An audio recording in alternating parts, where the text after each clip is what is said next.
Hello అందరికీ నమస్కారం. ఎలా ఉన్నారండి అందరూ? బాగున్నారా? మేమైతే చాలా బాగున్నాం. ఈ వీడియో గురువారం రోజు ఈవినింగ్ తీసిన వ్లాగ్ అండి. 5:30కి వ్లాగ్ అయితే స్టార్ట్ చేశాను. మధ్యాహ్నం పడిన గిన్నెలు అవన్నీ కడిగేసి స్టవ్ అంతా క్లీన్ చేసుకున్నానండి. బయటకు వెళ్తున్నామనమాట. డిన్నర్ బయటే చేద్దామనైతే అనుకుంటున్నాము. ఇంకొచ్చిన తర్వాత పని ఉండకూడదని ముందే అంతా క్లీన్ చేసి పెట్టుకున్నానండి. మర్నాడు శుక్రవారం కదా! మళ్ళీ చిరాకుగా ఉంటుందని గురువారం సాయంత్రం ఇదంతా అయితే క్లీన్ చేసేసుకొని ఇంకా బయటకు వెళ్ళేటప్పుడు రెగ్యులేటర్ అవన్నీ అయితే ఆఫ్ చేశాను. ఈరోజు సిరి స్కూల్లో స్పెట్స్ అయితే ఇరక్కొట్టుకుందండి. ఇవి లేకపోతే సిరికి కొంచెం ఇబ్బందవుతుంది. సైట్ ఉందనమాట పాపకి. ఫస్ట్ అన్నిటికన్నా ముందు మెయిన్ ఇదైతే రిపేర్ చేయించాలనమాట. ఒక 4, 5 పనులు పెట్టుకొని బయటకైతే వెళ్తున్నామండి. ఈ పని ఈరోజు ఎక్స్‌ట్రా పడిందనమాట. ఒక 5, 6 షాపులు తిరిగిన తర్వాత ఫ్రేమ్ అయితే దొరకదన్నారండి. అది స్క్రూ పోతే పెడతాం కానీ అది విరిగిపోయింది. ఫ్రేమ్ మార్చాలనైతే చెప్పారు. ఆ ఫ్రేమ్ ఆర్డర్ ఇస్తే ఒక 4, 5 రోజులు టైం అయితే పడుతుందనైతే చెప్పారనమాట. అగర్వాల్‌లోనే సిరికి ఎప్పుడు కూడా చూపిస్తామండి. అక్కడ కూడా అదే చెప్పారు. అన్ని రోజులు లేకపోతే స్పెట్స్ సిరికి స్కూల్లో చాలా ఇబ్బందయిపోతుంది. అందుకని ఇంకేం చేద్దామని చూస్తుంటే ఒక షాప్ అయితే దొరికిందనమాట. లక్కీగా అక్కడ ఫ్రేమ్ అయితే దొరికిందండి. సిరి స్పెట్స్ పాతవి తీసేసి ఇంకా ఆ ఫ్రేమ్ మార్చారనమాట. పనైతే అయ్యింది మొత్తానికి. ఒక 4, 5 షాపులు తిరిగిన తర్వాత దానికి ఫ్రేమ్ అయితే సెట్ అయిందండి. ఒక 1200 అయితే ఖర్చయిందనమాట. మార్నింగ్ స్కూల్లో ఉన్నప్పుడు స్పెట్స్ అయితే కింద పడ్డాయంట. అవైతే విరిగాయి. ఇంక నయం గ్లాస్ పగలలేదు. ఫ్రేమే కాబట్టి ఈజీగా పనైతే అయిపోయింది. అది కూడా ఈజీగా ఏమి అవ్వలేదు. ఒక 5, 6 షాపులు తిరిగిన తర్వాత పనైతే అయిందనమాట. అక్కడి నుంచి లలిత జ్యువెలరీకైతే వెళ్ళానండి. గోల్డ్ కొనటానికి కాదులెండి. స్కీమ్ కడదామనైతే వెళ్ళామనమాట. ఎప్పుడు కూడా మ్యారేజ్ అయినప్పటి నుంచి కూడా నేను జీఆర్టీలోనే గోల్డ్ స్కీమ్ అయితే కడుతున్నానండి. ఫస్ట్ స్టార్టింగ్‌లో రూ. 1000తో అయితే స్టార్ట్ చేశాననమాట. అలా పెంచుకుంటూ బంగారం రేటు కూడా పెరిగిపోతుంది. మేము కట్టే డబ్బులు కూడా పెరుగుతున్నాయి కానీ గోల్డ్ మాత్రం అంతే వస్తుందనమాట. ఇంక ఈసారి జీఆర్టీ కాకుండా లలితలో కట్టి చూద్దామనేసి లలితకైతే వెళ్ళామనమాట. ఎక్కడ కట్టినా ఒకటేనండి. ఎక్కడైనా ఆఫర్ ఒకటే ఉంటుంది. మనం కట్టిన దాని మీద తీసుకునే ఆర్నమెంట్ మీద వేస్టేజ్ అది లేకుండా ఇస్తారనమాట. అంతే జీఆర్టీ అయినా, లలిత అయినా ఎక్కడైనా ఒకటే. కాకపోతే ఏంటంటే ఎప్పుడు అందులో కడుతున్నాం కదా! సరే మార్చి చూద్దాం ఈసారనేసి లలితకైతే వెళ్ళామనమాట. స్కీమ్ అయిపోయిన తర్వాత ఆర్నమెంట్ అయితే ఏమీ తీసుకోనండి. కాయిన్స్ తీసుకుంటాననమాట. ఒకేసారి కొనలేం కాబట్టి ఇలాగ నేను స్కీమ్ అయితే కడుతున్నానండి. ఆడపిల్లుంది కదా! పెద్దయిన తర్వాత దానికి చాలా బంగారం అవసరం అవుతుంది. ఒకేసారి కొనలేం కాబట్టి ఇలా అయితే తీసుకుంటున్నాననమాట. ఇప్పుడు ఆర్నమెంట్ తీసుకున్నామనుకోండి, మేము కట్టే డబ్బులకి 10 గ్రామ్సో, 15 గ్రామ్సో వస్తుందండి. అంతకంటే రాదు. ఇప్పుడు బంగారం రేటు బాగా పెరిగిపోయింది కదా! దగ్గర దగ్గర 1,00,000 అయితే అయిందనమాట. అందరూ తగ్గుతుందని అంటున్నారు కానీ నాకైతే నమ్మకం లేదండి. నా చిన్నప్పటి నుంచి బంగారం పెరగడం తప్ప తగ్గిందైతే ఎప్పుడూ లేదు. మహా తగ్గితే ఓ రూ. 1000, 2000 తగ్గుతుంది. అంతకంటే మరీ వేలల్లో అయితే తగ్గదనైతే అనుకుంటున్నాను నేను. ఏదేమైనా ఆడపిల్లుంది కాబట్టి కొంచెం బంగారం దాచుకుంటేనే మంచిది కదా! అందుకని ఇలా స్కీమ్ కట్టి కాయిన్స్ అయితే తీసుకుంటున్నానండి. ఇలా కాయిన్స్ తీసుకోవడం వల్ల మనకి నష్టమే నిజం చెప్పాలంటే. ఎందుకంటే ఆర్నమెంట్ తీసుకున్నామనుకోండి వేస్టేజ్ అది లేకుండా వస్తుంది. కాకపోతే అలా చిన్న చిన్న ఐటెమ్స్ తీసుకుంటే అవి మార్చినా మళ్ళీ నష్టపోతాం కదా! అందుకని ఇంక ఇవన్నీ ఆలోచించకుండా ఎప్పుడూ కూడా కాయిన్స్ అయితే తీసేసుకుంటానండి. ఇలా స్కీమ్ కట్టపోతే గోల్డ్ అస్సలు కొనలేమండి. ముందు ముందు ఇంకా రేట్లు బాగా పెరిగిపోతాయి. ఇప్పుడు కొంచెం నెలకు కొంచెం కొంచెంగా కట్టుకున్నామనుకోండి, ఒక సంవత్సరం అయ్యేసరికి కొంచెం బంగారమైనా కనిపిస్తుంది మనకి. ఇంక రేపొద్దున సిరి పెళ్లి టైంకి మాకు టెన్షన్ లేకుండా ఉంటుందనమాట. అప్పుడే సిరి పెళ్లి గురించి ఆలోచిస్తున్నావా అక్క అని అనుకోకండి. ఎందుకంటే మిడిల్ క్లాస్ వాళ్ళం కదండీ! ఏది కూడా అప్పటికప్పుడు చేయలేము. ముందు నుంచి ప్లానింగ్ లేకపోతే చాలా ఇబ్బంది పడతామనమాట. అందుకని నేనిలా కొంచెం కొంచెంగా అయితే గోల్డ్ అయితే తీసుకుంటున్నానండి. రేపొద్దున దాని పెళ్లి టైంకి మాకే ఇబ్బంది ఉండదు. సిరికనే కాదండి. ఇంట్లో ఏదన్నా పెద్ద అవసరాలు అలాంటివేదన్నా వచ్చి ఎక్కువ అమౌంట్ కావాల్సొచ్చిందనుకోండి, అప్పుడు కూడా ఈ గోల్డ్ మనకు ఉపయోగపడుతుంది కదా! మళ్ళీ దాని మీద లోన్ అది తీసుకోవచ్చు. ఏ రకంగా చూసినా గోల్డ్ ఉండడం అనేది చాలా మంచిదండి. ఇంకక్కడ గోల్డ్ షాప్‌లో స్కీమ్ అది కట్టడం అదైతే అయిపోయిందనమాట.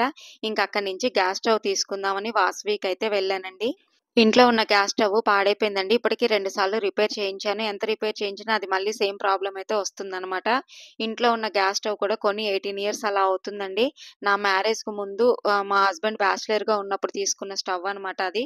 నేనొచ్చిన తర్వాత కూడా దాన్నేం మార్చలేదండి. బానే ఉంది కదా! అని ఇన్ని సంవత్సరాల నుంచి అదే అయితే వాడుతున్నాననమాట. ఇప్పుడు అదేంటంటే గిన్నెలకి మసి పట్టినట్టుగా అలా వస్తుంది. సిమ్ చేస్తేనేమో ఆరిపోతుందనమాట. గ్యాస్ లీక్ అవుతుంది. అప్పుడు ప్రాబ్లమ్ అవుతుంది కదండీ! టక్కన చూసుకోకపోతే ఎందుకొచ్చిన వచ్చిన రిస్క్ అని ఇంకా అది మార్చేసి కొత్తది తీసుకుందామని అయితే అనుకున్నామనమాట. 3 బర్నర్ స్టవ్ అయితే తీసుకున్నానండి. గ్లాస్ టాప్ అయితే తీసుకునే ఉద్దేశం లేదు. అందరి ఇళ్లలో పేలుతున్నాయి కదా! చూస్తున్నాము. ఎందుకు రిస్క్ అని చెప్పి మళ్ళీ స్టీల్‌దే తీసుకున్నాననమాట. చాలామంది 3 బర్నర్ స్టవ్ ఉండకూడదు అనైతే అనుకుంటారండి. అలా ఏమీ కాదు. ఒక ఇంట్లో 3 పొయ్యిలు పెట్టకూడదు కానీ 3 బర్నర్ స్టవ్ అయితే ఉండొచ్చు. పెద్దవాళ్ళని కనుక్కొనే తీసుకున్నానండి నేను. స్టీల్‌దే 3 బర్నర్ అయితే తీసుకున్నాననమాట. ఫస్ట్ అయితే పిజియాను, ప్రెస్టేజ్ ఇలాంటివన్నీ అయితే చూసానండి. అవన్నీ రేకుల్లా ఉండి అసలు లైట్ వెయిట్ ఉందనమాట స్టవ్వు. స్ట్రాంగ్‌గా అయితే అనిపించలేదండి నాకు. నాకు నచ్చలేదు. కానీ ఫస్ట్ నుంచి 3 బర్నరు స్టీల్‌వే చూపించమని చెప్పాను తనకి. వాళ్ళ దగ్గర ఉన్నవన్నీ చూపించారు కానీ నాకైతే ఎందుకో అవేవి నచ్చలేదు. సన్‌షైన్ అయితే నచ్చిందండి. అదైతే చాలా స్ట్రాంగ్‌గా ఉంది స్టవ్వు. బరువుందనమాట. బావుంది. అది చూడగానే నచ్చిందనమాట. ఇంక అదే తీసేసుకున్నానండి. మా వారేమో ఫస్ట్ ప్రెస్టేజ్‌కి వెళ్దామని అన్నారు కానీ అదెందుకో లైట్ వెయిట్ ఉంది. నాకసలు నచ్చలేదనమాట. ఈ సన్‌షైన్ అయితే చాలా బావుందండి. వెయిట్ ఉంది మెయిను. చూడటానికి బావుంది. ఒక పెద్ద బర్నర్ కూడా ఉందనమాట. ఈ 3 బర్నర్‌లలో ఎవరైనా ఎక్కువ మందొచ్చినప్పుడు ఇది బాగా ఉపయోగపడుతుందండి. మాకెప్పుడు చుట్టాలది ఎక్కువ వస్తూ ఉంటారు కదా! ఒక 10 మంది, 15 మంది వచ్చినప్పుడు ఈ చిన్న స్టవ్‌ల మీద ఇబ్బందవుతుంది వంట చేయడానికి. పెద్ద బర్నర్ ఉందనుకోండి వంట ఈజీగా అవుతుంది కదా! అందుకని అది కూడా నచ్చిందనమాట ఇందులో. అందుకని ఇంక ఇది మెయిన్ ఇది తీసుకున్నానండి. ఈ లెఫ్ట్ సైడ్ ఉన్నది చాలా పెద్ద బర్నర్ అనమాట. మనం ఒక చాలా పెద్ద గిన్నె పట్టుకున్నా కూడా చక్కగా వంటయితే అవుతుంది. మిగతా 2 ఇప్పుడు నా దగ్గరున్న బర్నర్స్ లాగానే ఉన్నాయన్నమాట. ఇంక అందుకని ఇదైతే తీసుకున్నానండి బావుందనేసి. స్టవ్ కాస్ట్ 5,000 పడిందండి. ఫస్ట్ వాళ్ళు 6,000 చెప్పారనమాట. తెలిసిన షాపేనండి అది. ఏం కావాలన్నా అక్కడికి వెళ్లి తీసుకుంటూ ఉంటాం మేము.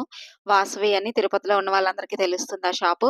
ఇంకా అందుకని ఆ అన్న బాగా తెలుసనమాట. మా వారు 6,000 కాదు తగ్గించమనైతే అడిగితే, ఇంక లాస్ట్‌కి 5,000కైతే ఇచ్చేసారనమాట. ఇంకా ప్యాకింగ్ అయితే చేసేయమన్నానండి. ఒకసారి అంతా చెక్ చేసి ఇస్తున్నారనమాట. అది 1 ఇయర్ ఏమో వారంటీ ఇచ్చారండి. రిటర్న్ మాత్రం లేదు. ఏ ప్రాబ్లమ్ వచ్చినా సరే రిటర్న్ తీసుకోము. ఇక్కడే చెక్ చేసుకోమనైతే చెప్పారనమాట. స్టవ్ అయితే బానే ఉంది. చెక్ చేసి ఇచ్చారు బర్నర్స్ అవన్నీను.